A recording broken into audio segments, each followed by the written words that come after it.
Salam sejahtera buat kita semua.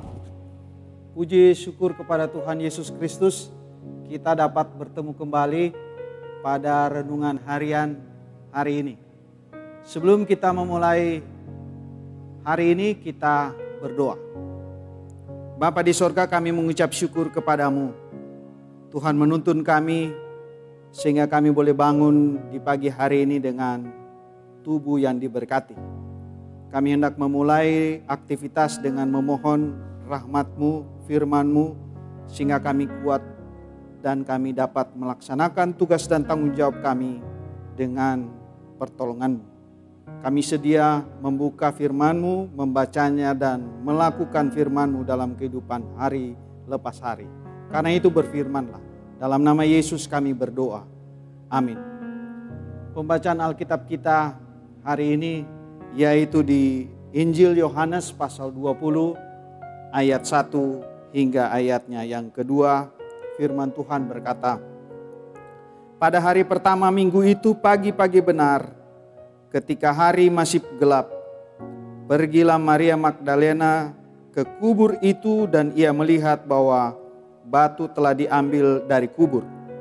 Ia berlari-lari mendapatkan Simon Petrus dan murid yang lain yang dikasihi Yesus dan berkata kepada mereka, Tuhan telah diambil orang dari kuburnya dan kami tidak tahu di mana ia diletakkan. Demikian firman Tuhan.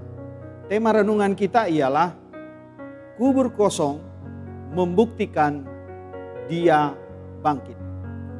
Bapak Ibu Saudara-saudara yang Tuhan Yesus kasihi, selamat menikmati sukacita kebangkitan Yesus Kristus dari antara orang mati. Yesus telah bangkit, terpujilah Kristus sampai selama-lamanya. Kebangkitan Tuhan Yesus Kristus bagi kita adalah Paskah, artinya lewat. Malaikat maut pada zaman orang Israel berada di Mesir, Tuhan menunjukkan kuasanya dengan kematian anak sulung orang Mesir dan membebaskan anak sulung orang Israel dengan tanda darah anak domba yang disembelih dan dipercikan di tiang pintu rumah orang Israel sehingga anak-anak mereka tidak mengalami kematian. Kubur yang berisi tubuh Yesus pagi-pagi benar, Maria Magdalena melihat sendiri fakta-fakta kebangkitan Yesus dari antara orang mati. Yang pertama, batu telah diambil dari kubur, ayat 1. Artinya entah intervensi dari mana bahwa kenyataannya kubur yang berisi mayat Tuhan Yesus terbuka. Dan mungkin sejenak ia dapat melihat ke dalam, tidak ada lagi jasadnya. Kedua, apa yang dia lihat, ia berlari-lari menginformasikan kepada Simon Petrus dan murid yang lain dan berkata kepada mereka, Tuhan telah diambil orang dari kuburnya dan kami tidak tahu di mana ia diletakkan.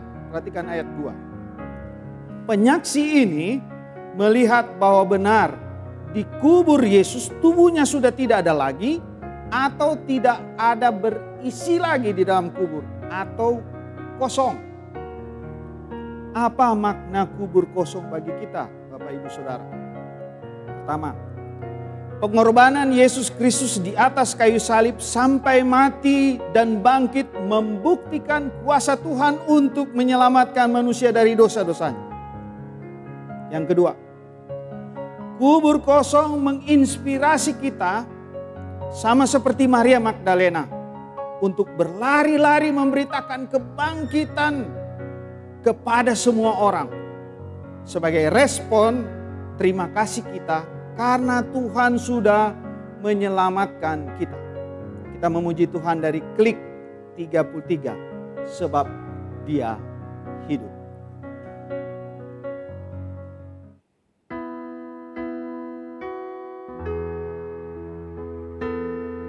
Bapak Ibu rasakan pujian ini dan ikuti lagu ini dengan penuh sukacita. Sebab dia hidup,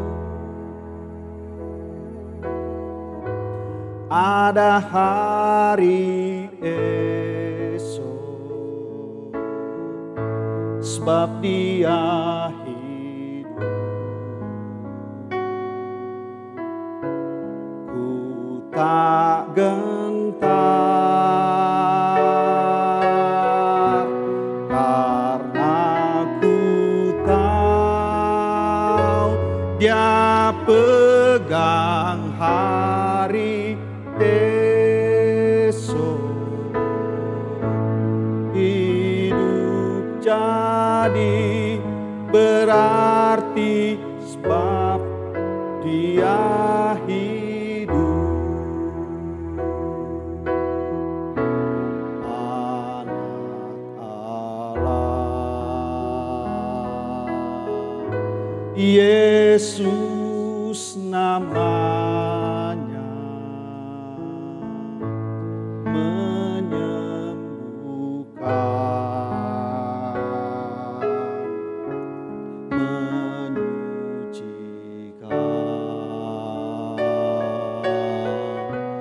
bahkan mati, tebus dosaku. Kubur kosong membuktikan Dia hidup,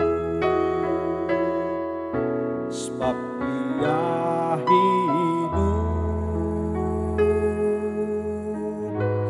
Ada hari esok, sebab Dia hidup.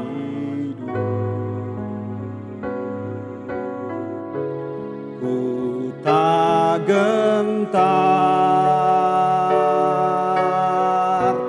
karena ku tahu Dia pegang hari esok.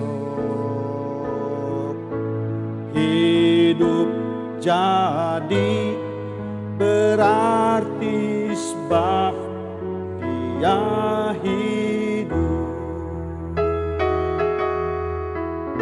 sebab Dia hidup. Ada hari esok,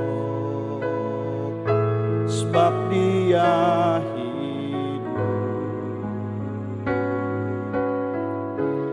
Ku tak gentar, karena ku tahu Dia pegang hari esok. Hidup jadi berarti sebab Dia hidup. Hidup jadi berarti sebab Dia hidup.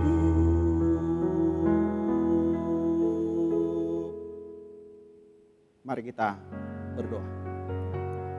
Bapa di sorga, sungguh kehidupan kami yang mati karena dosa telah hidup bersama kebangkitan-Mu. Kubur kosong membuktikan bahwa Yesus adalah Tuhan dan Juru Selamat kami. Karena itu Bapa, bimbing kami untuk selama-lamanya hidup bersama-Mu. Dalam nama Yesus kami berdoa. Amin.